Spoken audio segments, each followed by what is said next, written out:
Good morning. This is the Mount Vernon Real Estate Committee meeting, May 30th, 2024. We're going to call this meeting to order. It is at 9:35 a.m. We're going to ask for the roll call Joe Martin, here. Assessor Vanderpool. Here. Council President Gleason. Here. Thank you so very much.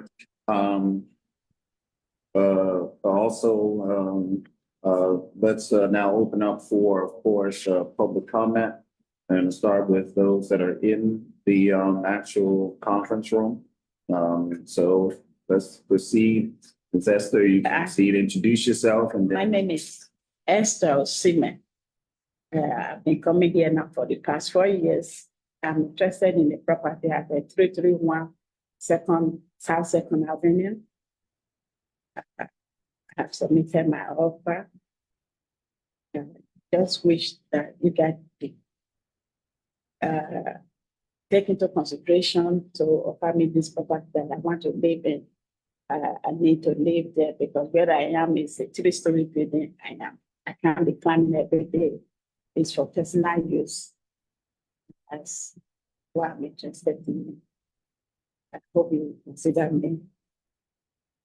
Last time I asked, boy, it's taking too long. Even with, I have seen so many people come and go so many times. And I've been here every month to attend the meeting. Now, I wish that you guys can consider me. Thank you. Thank you. Are there any that are online? Right, so we can ask that you can unmute yourself. She got two there, man.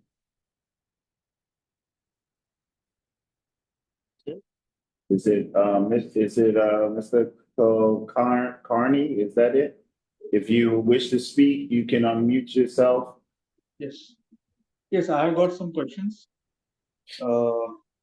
Basically, I was interested in public auction, if any, held by City of Mount Vernon for the tax delinquent properties.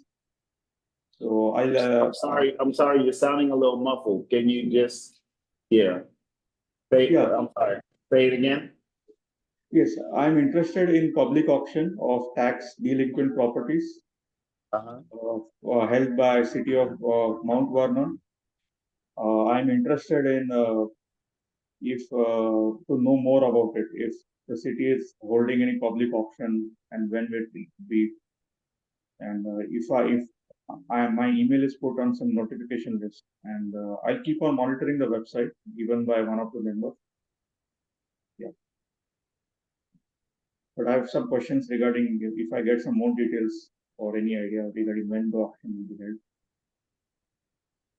Okay, we can't quite hear you fully, so if you could do me a favor, I mean, I think if you can send also an email and what it is that you're saying, and then we can follow up with you, but you can send that to comptroller, COMPTROLLER at mountvernon.ny.gov.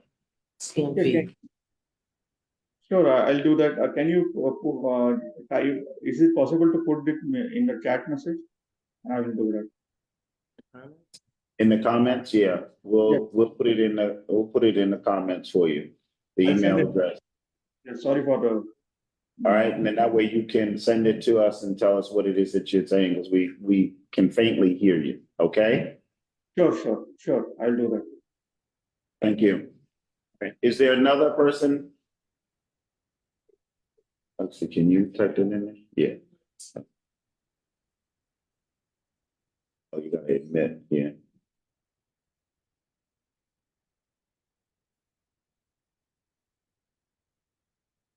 That's All right. Can you just type the email address in there? Yes. Is there anyone else that wish to make comments?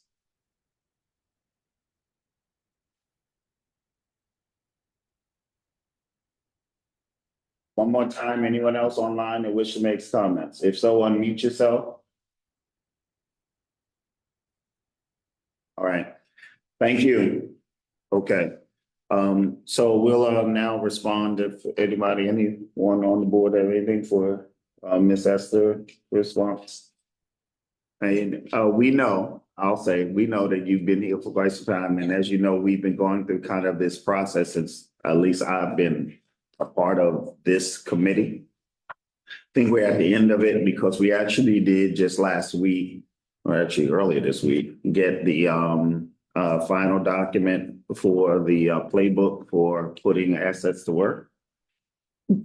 So that would actually be our guideline for how we're going to proceed with determining which properties we're actually going to sell off and which properties we're actually going to keep for the city's operation or for the city's partnership with improving the community. One of the things we wanted to do is, first of all, get a clear assessment of what these properties are and what their value is.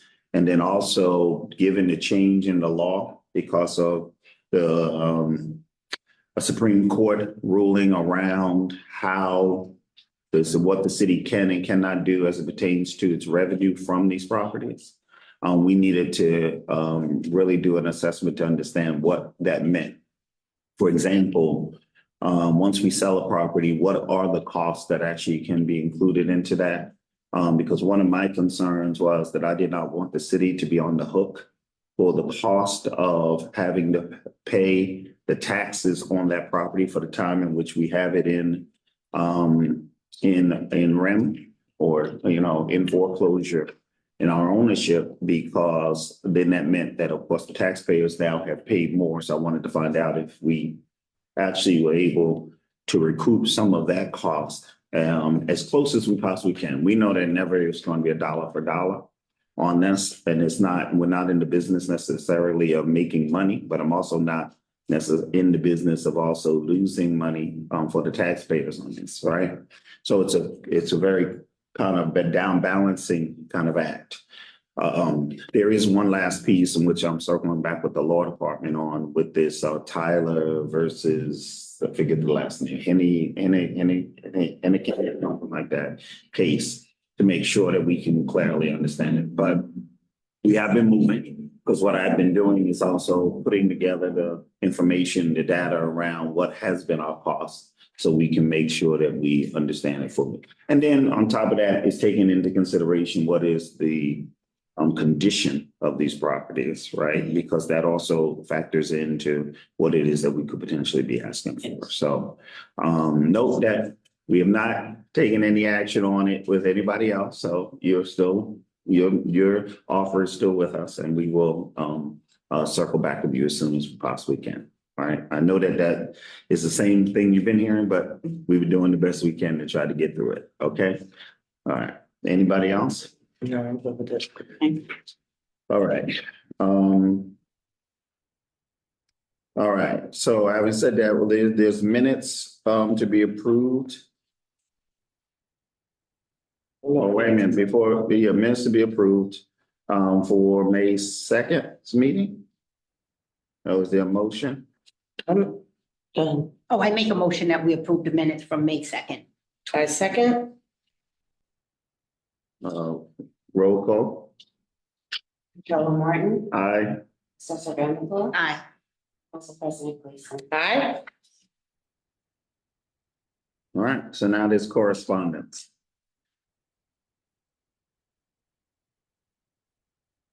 Quite a few. Second, Pam Sassunis has an offer on Suffolk property, and he checks in regularly. Joe and Kelly Pusey came in person to find out about the process. She wants to put an offer on the property, on a property. Randolph Hamilton, phone inquiry for the status of the process. He then, information was provided, he then later submitted an offer and financials on 16 Glen Avenue and 234 East Fifth Street. Stephanie Levy, Phone inquiry on the status. She has an offer on 234 East Fifth. Daryl Laggard, phone inquiry on how to submit an offer on city owned properties. Information was provided. Mr. Omar Bather, in-person inquiry for the list of city-owned properties. He seems to have commercial interests. And I told him about the comprehensive plan and how he might benefit in joining the meetings for those as well. Aviat Kulkarni is online and he had called in about the process and has submitted an offer on several properties and his financial statements.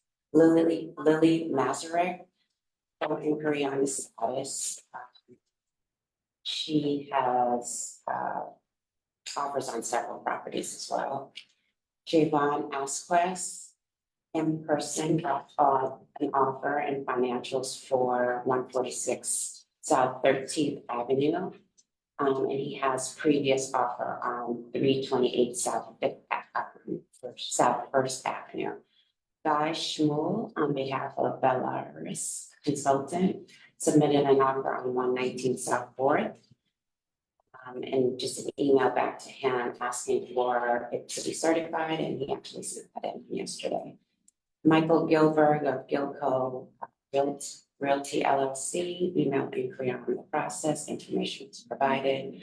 Carl Wright, phone inquiry on to submit an offer, information was provided.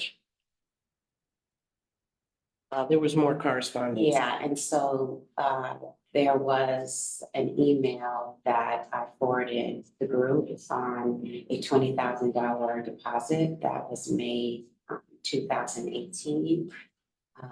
And I know that that's part of the research, so it's also submitted. Okay. All right, so, yeah, so again, in response to most of this, same applies to many of these folks as it pertains to the response that I gave to Ms. Esther about where we are kind of in the process. For those that are kind of looking for lists, the list has not changed. The list is the same list that was issued out in October of 2023. I mean, August of 2023. And it's still actually up on the website underneath of the real estate government, underneath real estate committee listed there. As it pertains to the last email that was sent related to 3 Cortland. 3 Portland Avenue. Yes, there is research that needed to be done on that to find out about the deposit that was made and what happened to it. And as we know, there are some cases where there are deposits that have been made and that the city does have them. Some in which the city had returned and some in which the city had not returned. But what we also know is that also as a part of all of these deals or potential deals, sale agreements is that, yes, there was a deposit to be made, but also there's the option for the city to cancel the transaction at any time prior to the completion of that. What is concerning for me is that many of these situations are coming that have been now 6, 7 years, 6, 7, 8 years old. And it's like, one, why has someone's deposit been sitting around for that long too? And why there's been no action on it? And even though we know that there have been some inquiries that have come in since, I guess, 2022, I don't know if it's that people just waited for there to be a change in the comptroller to start to inquire. But the due diligence of this comptroller is that we have to evaluate all of the situations and come to a conclusion of what is going to be in the best interest of the city of Mount Vernon, specifically into the interest of the taxpayers. Given the fact that the city itself is in the financial situation that the city is in, the city cannot afford to make agreements or uphold potential agreements that would be at the city's financial disadvantage. And so that I need for it to go on the record to make sure that everybody who has that situation out there understands and knows. That's the reason why we also reached out to everyone that we knew back in the fall of last year and asked them to submit their best and final offers to these properties. So no one should be operating underneath of the premise that any offer that had been given previously into the city is still a good and sound offer, right? We've consulted with the Corporation Counsel's Office and that we are actually on good legal standing on this one, where we are. So I think that again, if there's some negotiation or some offers, that folks should be prepared to kind of submit those in. But at the end of the day, the goal is the best decision in the best interest of kind of the city of Mount Vernon. It is not our goal to, of course, make money on this because as we know, based upon the laws, you can't do it anyway. So, any questions? I have a question. Mhm, So with this particular property, the 3 Cortlandt Street, mhm. so in saying that the city can rescind at any time, what is the legality around the fact that the city had cashed the check? And the only reason why I asked that question is because I've been in certain professional situations where once a check has been cashed, like the contract has been, concreted, basically. So I think that's my question, because this is an unusual situation, right? Right. So, Based upon, again, so we looked at this, so based upon the contract though, that was actually about, it basically says, regardless of the fact that they actually have submitted the deposit, that the city has the right to withdraw or cancel at any time prior to the actual closing of it. Right? To your point, my question is there a contract?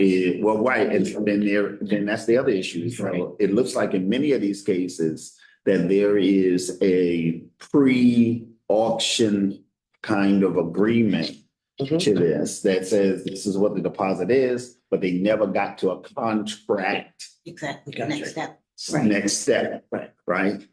Now, why someone didn't request that their deposit be returned, I can't answer, right? Or if they did, why did not, I can't answer. But based upon, that's why it has taken us so long to kind of really move on some of these, because we needed the law department to kind of do the research and all of this. So I think that's where we are right now. But again, doesn't mean that we're not considering those offers. It just means that right now we got to consider some other factors too in this, because the time has kind of expanded, one, and then two, the laws have changed. Understood. Okay. Yep. All right. Thank you.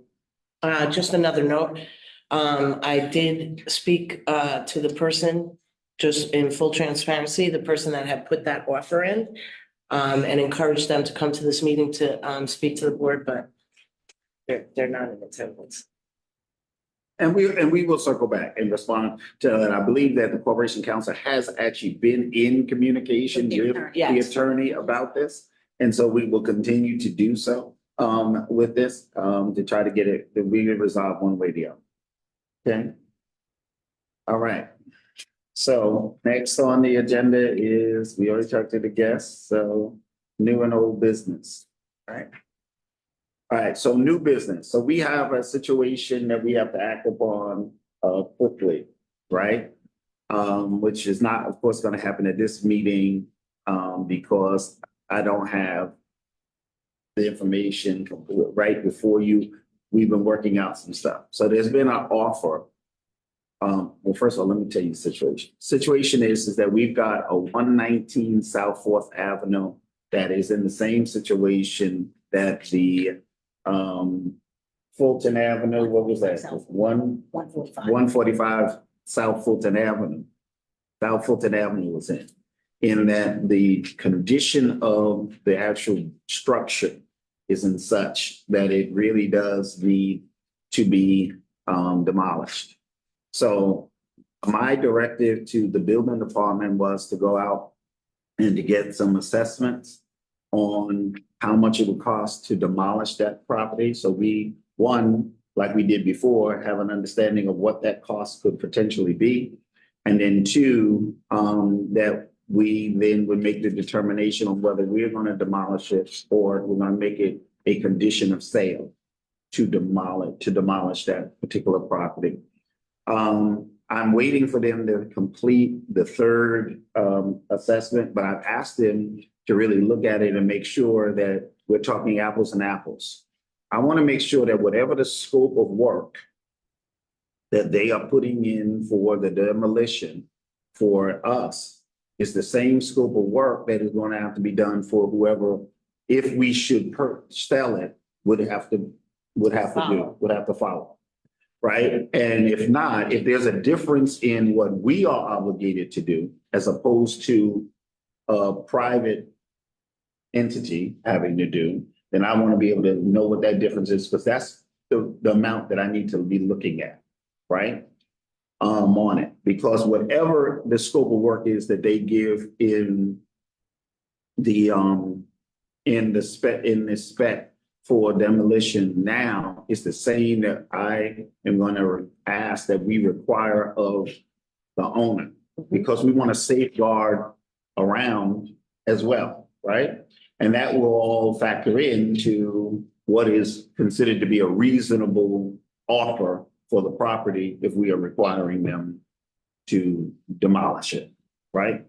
So we did get an offer on the property, right? In which once I get that information, well, first we got an initial offer on the property. I responded to the initial offer because my initial response to it was, this is not sufficient, right? Based upon what I know, because the way I had my staff look at what the cost is around this. Basically, based upon the tax levy and rate and the amount of years that we've had it, we technically would have been on the hook obligated for about $117,000, right? I understand and know that that may not be the amount that's going to come in based upon one, the condition of the property, two, what we're requiring, so forth, so on. But I needed to at least know what that was. Just like I need to know how much it is going to cost to kind of demolish it as well. So we're waiting basically for that third quote. And then what I'm going to ask is that we probably have a special meeting to review that offer and the consideration. So, questions? So my question, I think it's really important for the public to know. So the cost involved in this property is it's not just the city taxes, it's the school taxes, it's the county taxes, it's the maintenance of the building for however long it has since we've acquired it. Yes, right. So what has happened is that, and again, we, no matter what, even though the assessment on the property may have been altered a little bit because of the fact that it's in ownership of the city and even the conditions of it, the city still has to pay the county and the school, right, on it, right? You know, in addition to that, of course, the city kind of eats the city tax on it, right? So, I mean, those are the things that we gotta keep into consideration as we're looking at this. Okay. I think you bring up a very good point, and I think it's very hard for the public to understand that we've really bared the cost, even though the city owns it. People kind of think, oh, they don't have to pay themselves taxes. We lost all those taxes from, you know, an individual or corporation owning it. And it's really important at this point in time to replenish the city's coffers to make sure that we're whole again. And we make allowance for the adjustment on it too, for the city. As we go along, but, all right, so just note that there may be a request for a special meeting for that, because we would want to get moving on that really quickly. Right? Any other thing there? Also, Chair, can when we do have that special meeting, can we also look at the budding property lots, vacant lots? Maybe we can look to sell those. There are quite a few of those. We can probably suggest, because the majority, all of the abutting, vacant property lots are non-buildable out there. So they will be more beneficial to the owners that live right next. Are there properties that are exactly abutting to one? Yes, we have 119? No, not Oh, there. I'm just talking in general. In general, yeah. With all, we have about Oh, 4 yeah, or yeah, 5. yeah. If we can look to do those, I think we can look to sell those So, to the, to the neighbors. so maybe what we do is just let's get that list together and then let's start to try to make the outreach at least to the property owners that are on both sides, Yes, right? Because and so we're clear.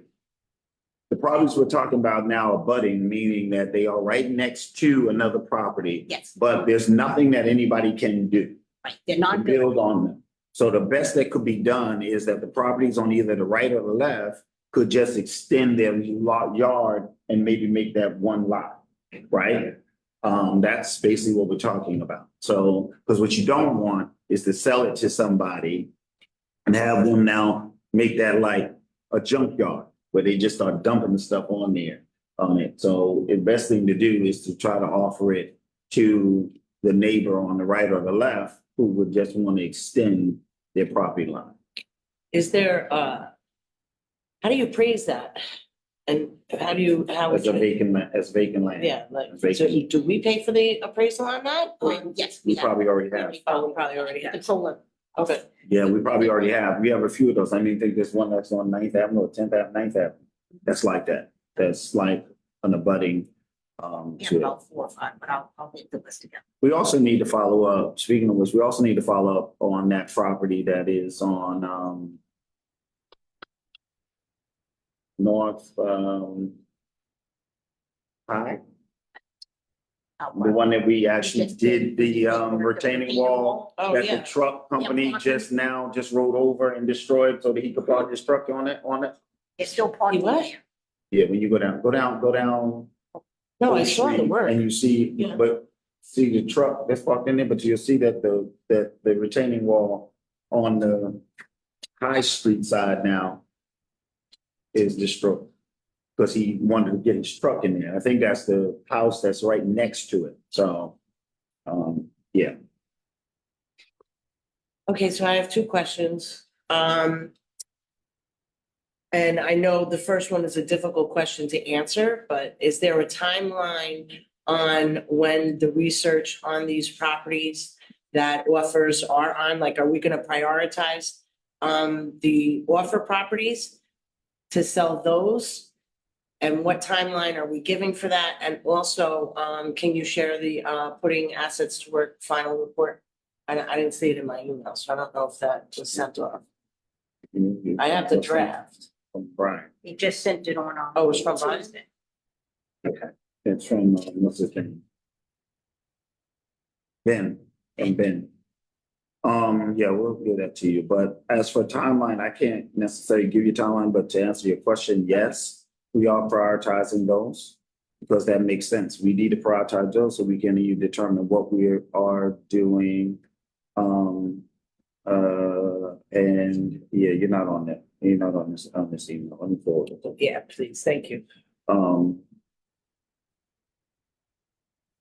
So we need to prioritize those. So that we know how to deal with those, whether they're going to be part of the remaining bid process, or if they're going to be part of the discussion around a land bank Right. for the city, Mhm. right? On that. So that's the process. But Okay. what we did, we already started doing research. I think we have the answer to the 3 coordinates. And I think we have an answer to something else that came in too, where the deposit was actually returned back. Even though the person was claiming that we still had. But so we have good enough detail on it. Here was my thought process, to work on that, to then also work on the ones in which we do actually have a longstanding bid on, and two, the ones that we have actually occupants in there who have requested kind of to purchase the property along with those that may be the family who is also trying to purchase the property, because based upon the federal, the US, the The Supreme decision, Court the decision. decision on that, right? It's probably better for us to give that consideration to the family rather than to go out and then have to have this escrow held somewhere for the family to come and get it anyway. So that to me seems to be the prioritization. Okay. How are we managing the properties that people have basically kind of squatted in and not paying rent? Well, so, because we're in let me just say, we're in communication with them on that. We go periodically to check in on the property. The next thing that I was wrestling with was whether or not we move forward with a lease or not, depending upon the fact that we were trying to sell it, right? I think I had just concluded that you might as well just go ahead on with a month-to-month lease and do that. Now, we do have one property in which we actually are receiving the rent on because there's a Section 8 person there, right? But we're only receiving the Section 8. No, portion of it, receiving right? both, no, receiving both her portion and the Section 8 portion. Because we have to, we had, once you get into federal government and the contract, yeah, so. I think that's smart, because I think that if we could see, you're an example of how long we've tried, to wait on things, and that, it's, government takes a long time to get through. And even though I think your office is doing an incredible job, like, I think that month-to-month lease to get some money in, like, they can no longer take advantage of that, right? Right. So, and I think that that's really, really very important. So a month-to-month lease is a better approach than just waiting on whether we sell it or we don't sell. We got to get something in. That's all I have. Anybody else? Okay. If not, is there a motion to close? I'll make a motion to adjourn. I second. Roll call. Bill Martin, Aye. Vanderpool. Aye. President Gleason. Aye. All right, thank you, Mount Vernon. This concludes the real estate committee meeting. Thank you, guys. Thank you.